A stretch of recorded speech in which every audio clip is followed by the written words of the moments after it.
Now, live from Studio 550, this is The McGraw Show on KTRS. Scott Sherman, our legal expert. Scott Sherman, good morning this morning. How you doing, sir? Join us on KTRS, KTRS.com, KTRS TV at KTRS.com. Also on the iPhone, the Android app, the iPad app. Did you hear the story about Frank Opinion show yesterday? So we were knocked off the air for a little bit yesterday afternoon. I noticed a little bit of that. So I guess it was like 30, 40 minutes, whatever we were knocked off the air for. And Tim Weiland says, I'm just going to go home. I'm done for the day. And Frank says, what are you doing? We got the internet and the iPhone people who are listening. Man, that is actually leads me into something interesting. I didn't know what was going on. I thought it was maybe my radio. Right. And I have my phone always. So I went to Facebook, and I kid you not, this is the first time I've ever listened to anything that Bill Cleveland had to say. Right. But he said, don't turn the radio off. Listen to it on your phone. And I went right to my KTRS app. Right. I squeezed it down, put it on, and I listened to the remainder of Frank's show on my way home from my phone, and it sounded perfect. It's fantastic. So Frank says, we're off the air. And Frank says, hey, just out of curiosity, if you're listening online or on your phone, let us know. And it literally melted down the phone lines. People calling in. So you think of all the people who called in, and then think of all the people who were listening who were like, I'm not calling in. I don't have time for this. Right. So, I mean, you think about that for a second. That's radio in the 21st century. 1,000 people don't call. One does. Everybody was listening, right? At least as a backup on their phone, right? And that is the last time I will listen to Bill Cleveland do anything. Well, but thanks to him, I did listen. I had my Frank fix on my way home. But that's a pretty interesting world we live in, and I'm pretty sure to say this, that KTRS is the only talk station in town that has an app on their phone, because I was talking to somebody else yesterday. And they downloaded it on their iPad. And if they're not, it's the only one you need. And it's crystal clear. It's awesome. I was listening to, don't tell Carney this, but I was listening to Carney when I was down in Jupiter on the phone app. It's the greatest thing in the world. And then throw in the KTRS TV, you can watch and listen all over the place. So it's great. So I love the exciting. KTRS We're getting my point is that we're getting a ton of response to being on TV. And the iPhone app, and I mean Frank's show is the best, but just because you can't listen on the radio doesn't mean you can't listen on the radio. We're never off the air. Yeah, it's really interesting. All right, last night you found yourself at a restaurant. Yeah, I was out in the Chesterfield Valley in the middle of that storm. The restaurant will remain nameless, as they should. And what happened? Having a little dinner, and the skies opened up, and then it got quiet, and then it got crazy. Right. And all of a sudden, there's these straight line winds, and there are windows around the perimeter of this restaurant, and no one in management at this restaurant is doing anything or saying anything to anyone, even though things are starting to shake, lights are starting to flicker. So, of course, me, big mouth me, let's get the waitress and get somebody over here, manager. Like, can we help you? Like, yeah, do you have, like, an evacuation plan for us? There are people with kids sitting right by these windows, and we don't feel like getting cut to ribbons with glass. Let me get another manager. So they bring another manager, and the first one says, can we wrap everything up for you so you can go? Like, what, go out in the tornado so we can go Dorothy from The Wizard of Oz? No, like, go somewhere safe. So finally, after the third or fourth flicker, and everybody's, speaking of iPhones, I guess I have an Android, but everyone who has an iPhone has some sort of embedded system in it where if there's some sort of weather emergency like a tornado warning, their phone starts to go off. So we're hearing these sirens, whoop, whoop, and we're like, where's that coming from? Is it coming from the kitchen? Is it coming from outside? No, it was coming from people's iPhones. So the iPhone embeddedness was warning everybody to take cover. But no one in the restaurant management was helping anyone take cover. So I volunteered to get up and make a fool out of myself and say, you know what, everybody, it's time for us to go in the kitchen. Much to the chagrin of the manager. How many people did you force into the kitchen? Probably 40. Really? Yeah, and then the manager was mad. He goes, well, I don't think it's getting that bad. I go, oh, you're a meteorologist now? You're barely a restaurant manager.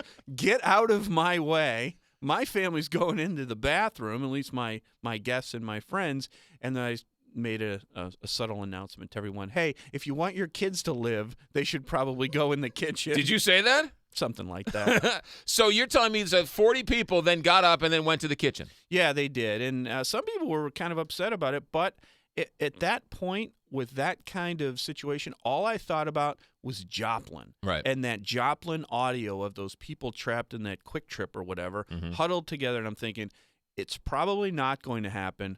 But what if it does? Right. We're going to get cut to ribbons. And with all those kids there, it's just so. All right. Word of warning. Two things here. Two Yeah. things legally here. Legally, what is the responsibility of a restaurant in a situation like Any that? business, the people that go there to spend money, whether they spend it or not, they are called business invitees. And that means that the owner or possessor of that land has a duty to warn or make reasonably safe all known or reasonably ascertainable dangers. Well, here comes a tornado. There's glass. We know what happens when wind meets glass and it breaks. It's dangerous. So you have to, if you are the possessor or the owner of that property, the business owner, take reasonable steps to keep those people safe. Not send them out into the tornado and not make them sit there and get cut to ribbons by the shredded shards of glass. Get them, and you have to have an evacuation plan. This restaurant, whose name will not be said, is a national restaurant. It's not a mom and pop. They have to have some sort of corporate evacuation plan. Not only did they not implement it, there was no one in that place that knew about it. So you're saying that that's just a recipe for a disaster. It was a major recipe, and it wasn't just me that was sort of being lawyerly and weird. The people that worked there, the servers, they were terrified. There was a group of like 6 of them huddled and said, we don't know what to do. And I came up to them and go, get your you-know-what in the kitchen now. Now, they're going to tell me the kitchen's too dangerous because there's knives and hot soup. Right. Well, guess what? There's They no windows. probably should have gone into the cooler, but I'm not the evacuation plan guy. Right. They are. Well, but it isn't like Helen Hunt running into the barn at the end of Twister. There are no windows probably in the kitchen, so the knives aren't going to be flying around. It seemed safer than the perimeter of the restaurant while the whole entire restaurant was shaking and the lights were going on and off. So that's really interesting. What fascinates me about all of this, and of course I got yelled at for embarrassing later. You embarrassed us. Oh, your friends? Yeah, well, that happens everywhere you go. I'm embarrassed. You should be embarrassed just sitting with me. I say that after every show. You embarrass me. The other thing I find fascinating about all this is, look, I get you're watching a game. You really wanted to watch Survivor last night, and it's preempted because I want to count on Kent, and Kent Earhart's going to tell me that the tornado is heading down Washington Avenue right from my condo. And people are upset with that. But it boggles my mind that you're so outraged that the meteorologists don't get it exactly right. Or, hey, stop bothering me. I'm trying to watch the game. Why do I have to hear the crawl? Why do I have to see the crawl on the screen? I already know it's bad weather. Leave me alone. Do these people not realize that they live in a community and they might not be the only one who knows exactly what's going on at any given second? Yeah, and there's almost something to it where you don't wish anything bad on people, but if you did wish something bad on people, you would wish the irony of their house getting hit by the tornado and saying, oh, I didn't mean to interrupt your basketball game with the tornado that just came through your living room. Now, we all know that the local TV people love to talk about weather because it gives them ratings. But hold on a second. But I don't have a problem. Well, that's number one. What they should be concerned about. That's right. Last night was a very dangerous set of circumstances for this community, and it could have been horrific. And I don't want to give them too much credit, but let's give them credit.